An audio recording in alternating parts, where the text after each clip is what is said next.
Hello and welcome, my friend, to the Keeper of the Home podcast. If you're new here, I'm Cami, your host and creator of the blog and YouTube channel, Tidbits and Company. I'm so delighted to have you join me today.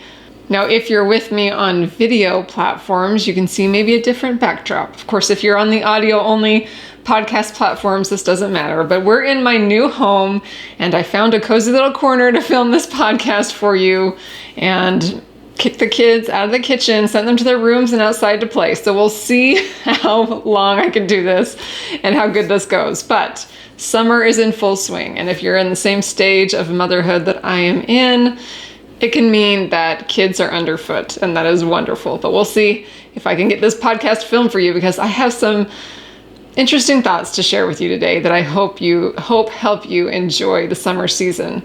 Now, summer could be called the season of recreation. And if I'm being truthful, this is probably the hardest season for me personally to lean into as a homemaker.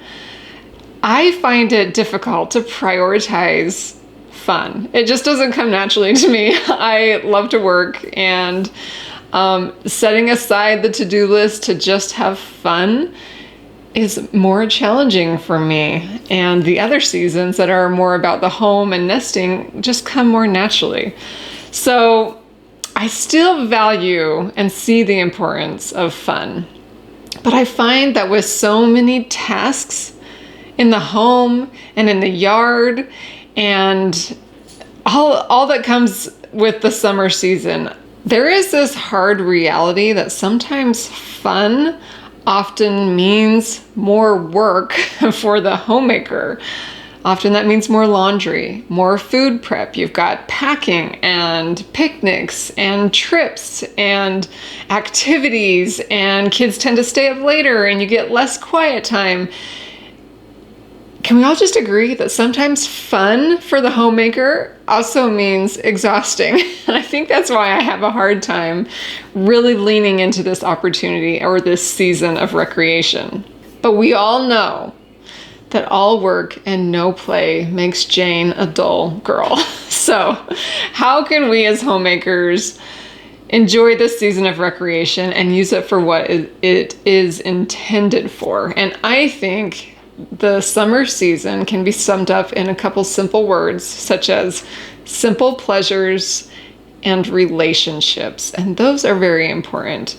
But how can we do this? How can we really enjoy this season of recreation, especially when we find ourselves maybe carrying these simple pleasures for others on our shoulders? So this is what I want to chat with you about today, and I hope you come away with some great ideas and feeling geared up and excited with a new vision for your summer season. But before we get into it, let's just address a couple matters of housekeeping. I wanted to let you know that my new Keeper of the Home t-shirts are ready and available for you to purchase in my tidbitsandco.com shop. It is the season of t-shirts as well, and these are the best t-shirts. You can see I'm wearing one today. I've got several color options for you, 3 different logo options for you to choose from. So hopefully you can find something you love and strut your t-shirts all summer long, because they work great for working out in the yard. They're great to just pack and take with you because they're lightweight, simple, and they're super cute too. So I hope you'll go check those out and enjoy them. And I also wanted to let you know that recently on the blog and YouTube channel, I did an RV makeover, and it was really fun to share. So if you want to see a drastic before and after, definitely make sure you catch up on that video or blog post, and I hope you enjoy that. Okay, so the season of recreation. Now let's look at that word recreation and actually break it up. And we can see that within that word, there's actually and create. So we can look at the season of recreation as a time to recreate ourselves. And that's where I want to go with this. Now, this concept was first introduced to me when I listened to a Brick Snow podcast, and she talked about this season of recreation. And it really hit a chord in me. And last summer, I really tried to lean into that and reap the benefits of that concept. So I'm coming here with the ideas of what I experienced with that in my last summer. Now, what is amazing that us as homemakers, keepers of our home, we are creators to the core. We create all day, every day. So to think of the opportunity that we have in the summer season as an opportunity to recreate ourselves, that's pretty exciting. Now, the act of creation requires you to take pieces or parts and make them into something new, maybe something whole, maybe something complete. Now, we have now covered on my podcast 3 seasons in my seasonal living series. So we talked about the season of nesting, which is the fall season.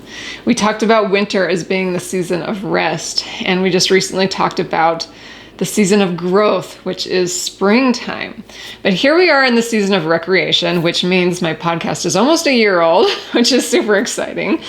But maybe the duties of the entire year have left you feeling broken to pieces. And I know that sometimes life can feel that way when we're stretched and asked to expand ourselves in growth and nesting and all of that. So maybe by the time summer rolls around, we might feel a little broken, a little tired, but we have this opportunity to find ourselves again. And I don't know about you, but sometimes as the keeper of the home, you may feel a little lost inside yourself. It requires service and giving and a lot of work. And sometimes we can walk away from that feeling a bit lost inside, not really remembering our identity if we put that aside for too long with all the duties that we have.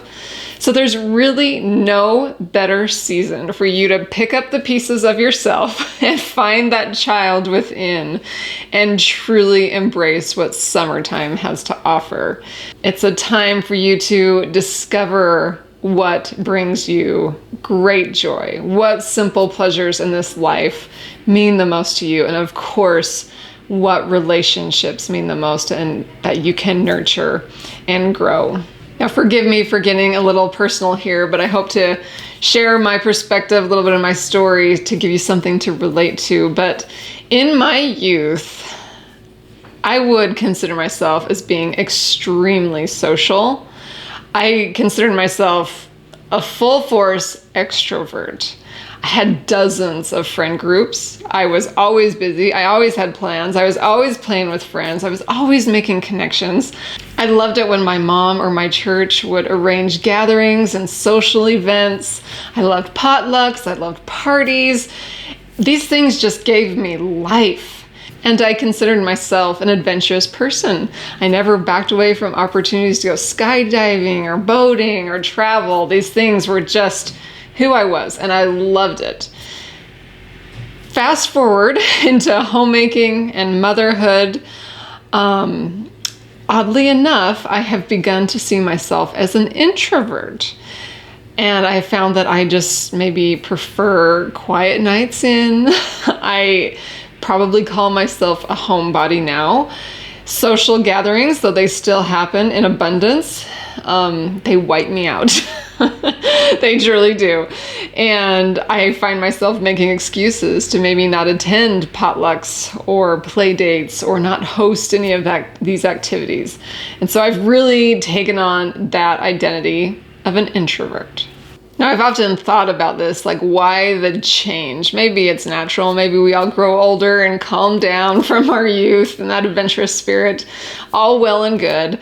But I just find it interesting that I've made that switch. But I think the Lord knew that I would need something in my life to keep pushing me outside of that comfort zone so that I don't get lost inside my own home and I don't forget how important relationships are and how important recreation is to our health and well-being.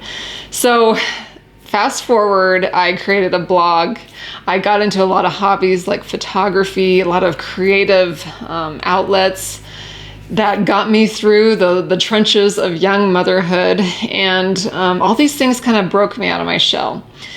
And I also think has allowed me to be a better instrument in the Lord's hands, because if we just sit inside of our home and keep to ourselves, we can't really spread forth his marvelous work on this earth to the best of our ability. So I am grateful that he pushed me to do things that would get me out of my comfort zone. One of the things that first really got me out of my home was I went to a photography conference with a dear friend and connected with other couple of friends. And those friendships really reminded me that I was a social being, and I loved being with people, and I loved making connections and getting out of the house and trying new things. So we went to this conference, and for several years we would not go to the same conference, but just get together and enjoy each other. Being a blogger and a YouTuber has given me friendships all over the world that I get to do these yearly retreats with, friends from all over the US, and we come together. And all those things remind me that I'm still a social being. I'm still an extrovert in there. While I love my introverted time, there's still that part of me that needs to be fed and nourished. And all those things give me life. And also having adventures with my family is just so fulfilling to get myself out of those comfort zones. And what I noticed about all these events and things, they most often happen in the summertime. Naturally, right?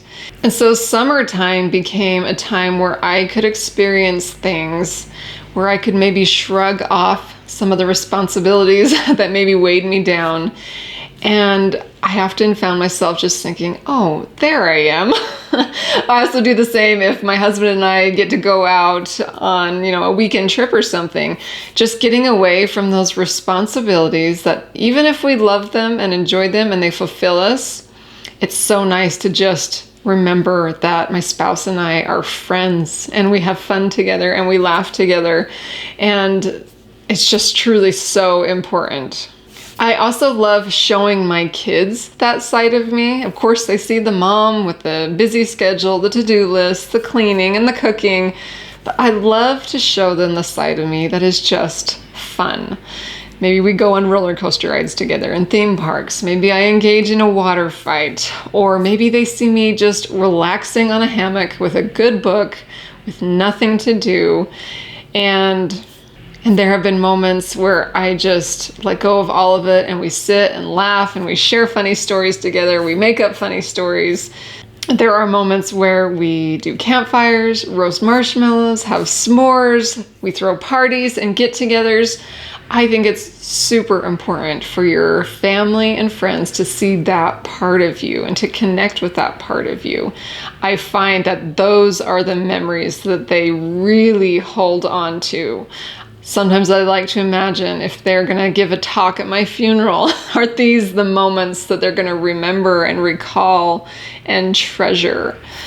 I really think it is. And so this summertime opens up a world of opportunities for us to recreate ourselves and to recreate the identity that other people have of us so that we can be fun, happy human beings and enjoy this beautiful life that we've been given as such a gift.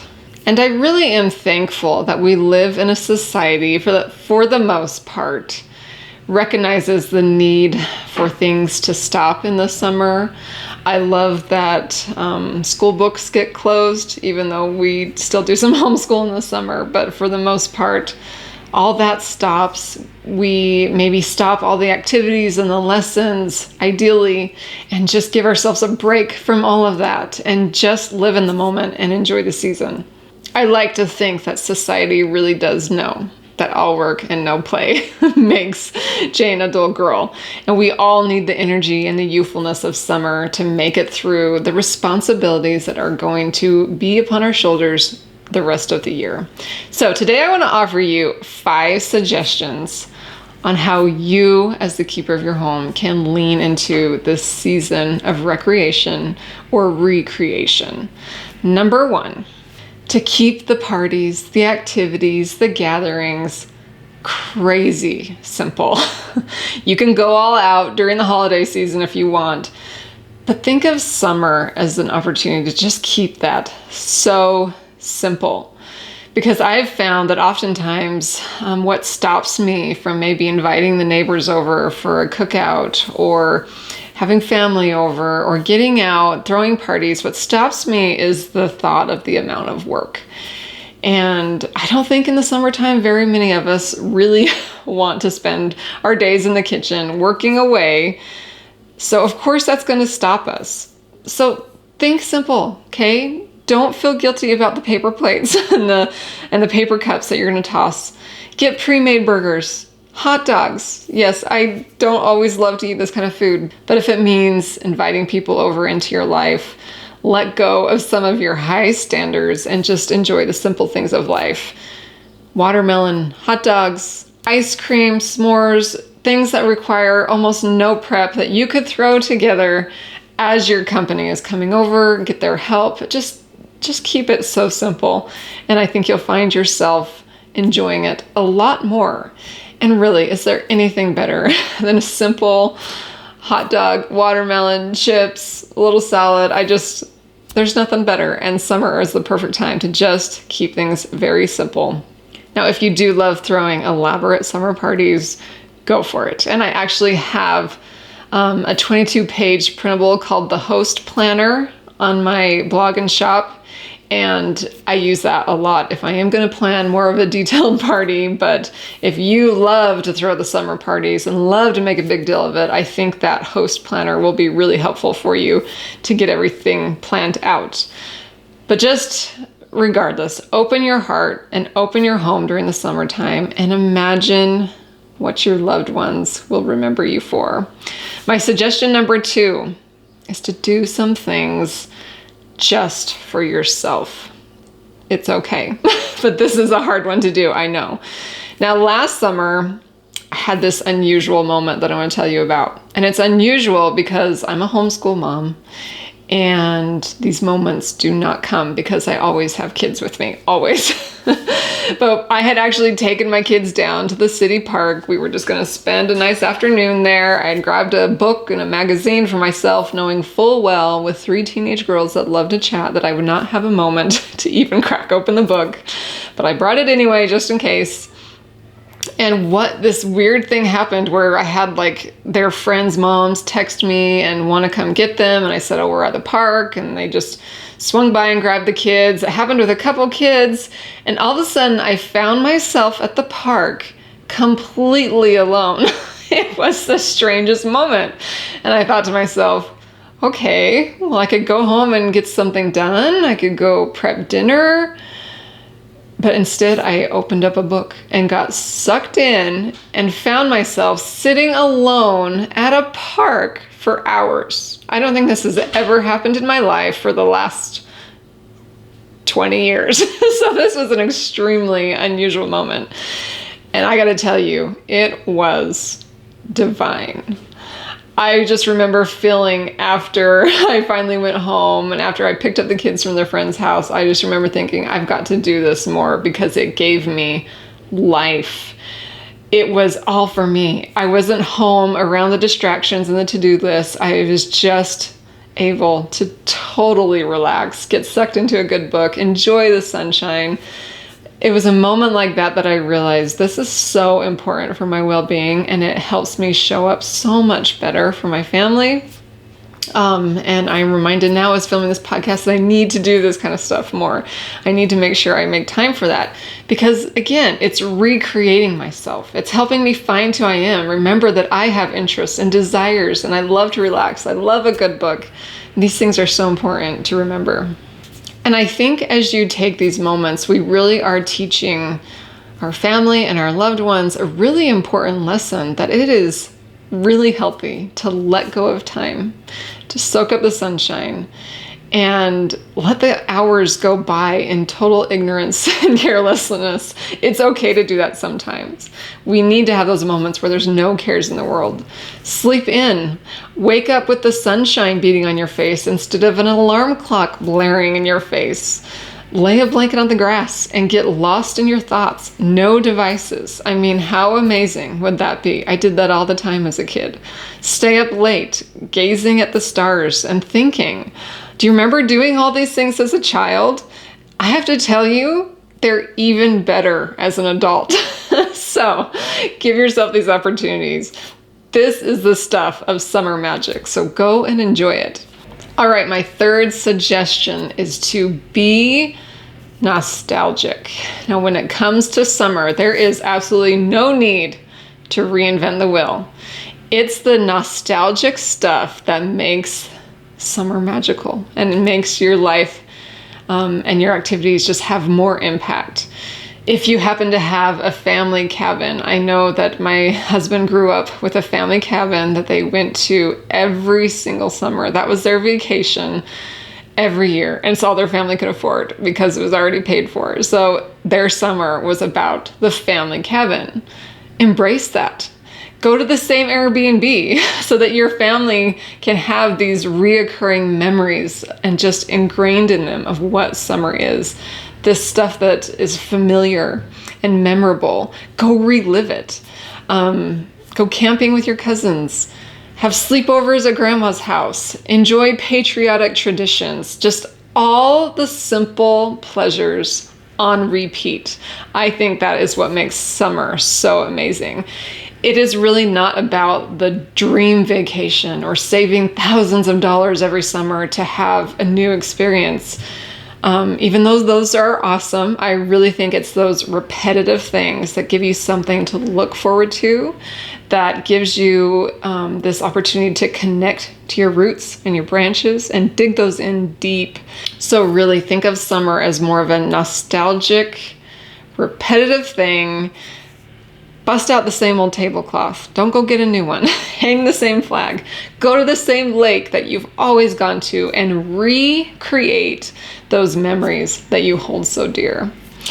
Now, number 4, perhaps a little on the opposite spectrum, be spontaneous. Now, I am not very good at this one.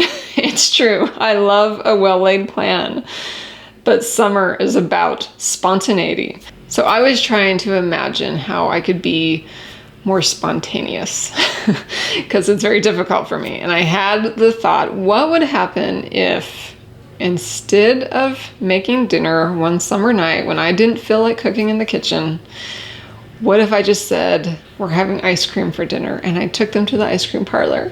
Wouldn't that be amazing? I can just imagine the squills of joy. Perhaps even I would grab a baseball and a bat and we'd play baseball at the park after we eat some ice cream.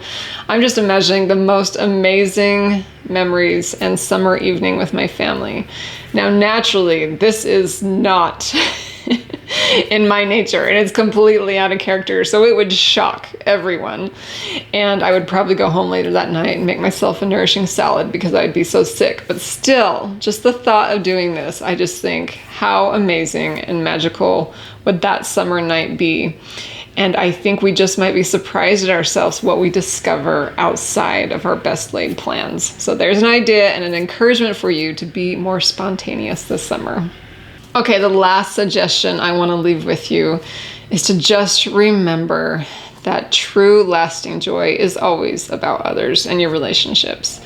Now, we just went on a 3-week-long RV trip across the country. And I have a video planned to share with you all the things we saw and what we did and experienced that will be coming up soon. But yes, we'd already did that and just got home actually 2 days ago. So it's fresh on my mind. But this kind of a trip was a huge deal for Kevin and I. We just moved homes. Our to-do list is massive, and we both have the nature to just want to work, work, work. And so to allow ourselves and to plan and prepare for a trip of this magnitude was a huge deal. And we had planned it all out. We had all the destinations lined up. We knew that there was going to be driving every day and activities every day. And it was a big deal, and it was a lot of sacrifice. Of course, cost, the planning, the time. It was all a huge sacrifice and, quite frankly, a little exhausting for Mom and Dad. But since being home, I have been thinking about this a lot. And even though all the sights and the things we saw and we did were awesome, I really feel like the lasting joy and memories of this trip was watching my kids laugh together, sing together, play together. The moments we had just talking about things and reflecting on what we had experienced, the testimony building experiences that we'd had throughout it, and the conversations that we had at mealtimes about what we'd learned. And all of that togetherness is truly where the joy was. It didn't matter how amazing the things were that we saw and did. It was what we experienced together. And we look back, and truly like some of the highlights of the trip were visiting our family in Virginia. My husband has a brother there. And it was just so awesome to be there, to see my kids, hanging out with their cousins. We had the opportunity, since I have some YouTube friends across the world, they were along our path of travel. So I was able to stop in at a couple of their homes. They hosted us for dinner, fed us, and we just enjoyed their company. And I just realized that the highlights were about the people. And that's truly what gives us the most lasting joy. And that's what makes summer so special, is because it's an opportunity for us to just be with others, to strengthen those relationships. So my realization was just that it's not at all about where we went, but it's who we met along the way and the bonds that we strengthened together. Now, we live in a world of instant gratification. We live in a world that seems to be obsessed with self-care, but I think that kind of joy is superficial and it's short-lived. So I want you to just remember this. Even if the fun that comes with a whole lot of work and sacrifice a lot of times on the part of the keeper of the home, I promise you that bringing others together and providing the opportunities for recreation or recreation with those you love and hold dear is where the lasting joy is going to be found. It's in losing yourself to serve others in this way that you recreate the best version of yourself. And you create relationships that have the potential to last an eternity. And that's an amazing concept. And so I hope you'll remember that as you really work with me to lean into this summer of recreation and embrace the opportunities that it holds. Now, for my seasonal living series this year, I like to end it with a little discussion on how each season actually relates to its appropriate stage in the female menstrual cycle. Again, if you're male and you're getting a little squirmish here, I want to tell you, if there's females in your life, this is information you're going to want to know. But I know that most of my audience are female. We're keepers of the home, and it's so important for us to realize the superpowers that nature has endowed us with and how to use them. So I always like to talk about this because our female cycle is so relatable to nature and its seasons. It's absolutely amazing when you think about it. So I've done it on all my other seasonal living podcasts. So let's talk about summer, which is often compared to the ovulatory stage of your cycle. Now, this is unfortunately, but appropriately, the shortest stage, lasting about 3 to 5 days, about mid-cycle. It's where the female drops the egg and is at her most fertile part of the month, where she is able to create life. Think about that. What a great comparison. That part of the cycle is where we have the potential to create life. And if we're thinking about the summer season in that same way, it's the season where we can create life and energy and vitality. This part of the month, you are going to feel more social than any other time. So take advantage of it, as well as your summer season. But this particular part of your cycle, you're really going to want to be around people, and it's going to be really renewing and refreshing for you. This is probably the part of your cycle where you can handle a little less sleep. There are other parts of your cycle where your body needs more sleep and rest. But this part, you can maybe get away with a little less sleep and staying up a little late and enjoying those summer nights. It's perhaps even the best part of your cycle where you can splurge a little on food. Of course, we always want to stay healthy, but your body does process unhealthy foods a little better during this phase. And it's probably because you crave more physical activity. And so naturally, you're going to want to get out more, be more active, which is awesome.